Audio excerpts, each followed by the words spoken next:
আমাৰ অসম বিধানসভাৰ অধ্যক্ষ আমাৰ সকলোৰে শ্ৰদ্ধাৰ বিশ্বজিৎ দৈমাৰী ডাঙৰীয়াৰ নেতৃত্বত আমাৰ অসমৰ সন্মানীয় বিধায়কসকলৰ এটা সজাতি দল আমাৰ সেক্ৰেটাৰিয়েট আৰু আমাৰ এছেম্বলিলৈ আহিছে। মই তেখেতসকলক আদৰণি জনাইছোঁ আৰু বিশেষ কিছুমান স্কিমছ বা কিছুমান প্ৰজেক্ট তেখেতসকলে ভিজিট কৰিছে যোৱাকালিৰ পৰা। আমাৰ কোকৰাঝাৰতো কিছুমান জনসংখ্যা যিখিনি আছে তেখেতসকলৰ বিভিন্ন সমস্যাৰ লগত জড়িত কিছুমান প্ৰজেক্টবিলাক চাব। মই ইয়াৰ কাৰণেও আদৰণি জনাইছোঁ। বিশেষভাৱে যোৱা বছৰ আমাৰ মুখ্যমন্ত্ৰী ডাঙৰীয়াই ঘোষণা কৰিছিলে যে কোকৰাঝাৰত এটা এছেম্বলি সেশন ইয়াতে হ'ব লাগে আৰু সেই সময়ৰ পৰাই আমাৰ সন্মানীয় অধ্যক্ষ ডাঙৰীয়াই আমাক গাইড কৰিছিলে। সেই হিচাপে আমাৰ আন্তঃগাঁথনিৰ যিটো প্ৰিপাৰেশ্যন এইটো আমি অলমষ্ট কৰিলোঁ আৰু ইয়াত হয়তো 10 to 20% অলপ ইফাল সিফাল কৰিব লগা হ'ব, সেইখিনি আমি কৰিবলৈ প্ৰস্তুত আছোঁ।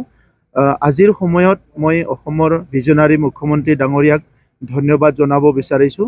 অসমৰ চাৰিসীমাৰ ভিতৰত থকা সকলো জাতি জনগোষ্ঠীয়ে একেলগে থাকিব বিচাৰে, কিন্তু যোৱা সময়ত বিভিন্ন কাৰণত এই জনগোষ্ঠীবিলাকে অলপ দুখত আছিলে, কোনোবা শংকাত আছিলে, কিন্তু আজিৰ নেতৃত্বত মুখ্যমন্ত্ৰী ডাঙৰীয়া আৰু অধ্যক্ষ ডাঙৰীয়াৰ নেতৃত্বত কোকৰাঝাৰত অসম এছেম্বলিৰ ঐতিহাসিক এটা সেশন ইয়াত কোকৰাঝাৰত বহিব। সেইটো আমাৰ কাৰণে খুব আনন্দৰ বিষয়। এইটো আমাৰ সমন্বয় আৰু অনাগত দিনত অসমখন উন্নত ৰাজ্য হিচাপে গঢ় দিয়াৰ কাৰণে মুখ্যমন্ত্ৰী ডাঙৰীয়াৰ যিটো ভিজন ইয়াত যথেষ্ট সহায় কৰিব বুলি মই আশা কৰিছোঁ।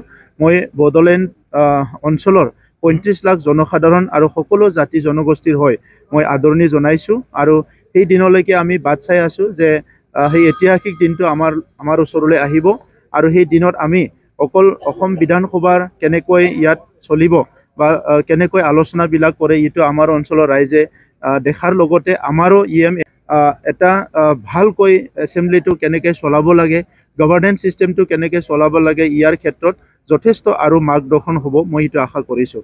মই আপোনালোকক সকলোলৈ ধন্যবাদ জনাইছোঁ আৰু আমাৰ যিটো সজাতি দল তেখেতসকলকো মই আদৰণি জনোৱাৰ লগতে বহুত বহুত ধন্যবাদ জনাইছোঁ।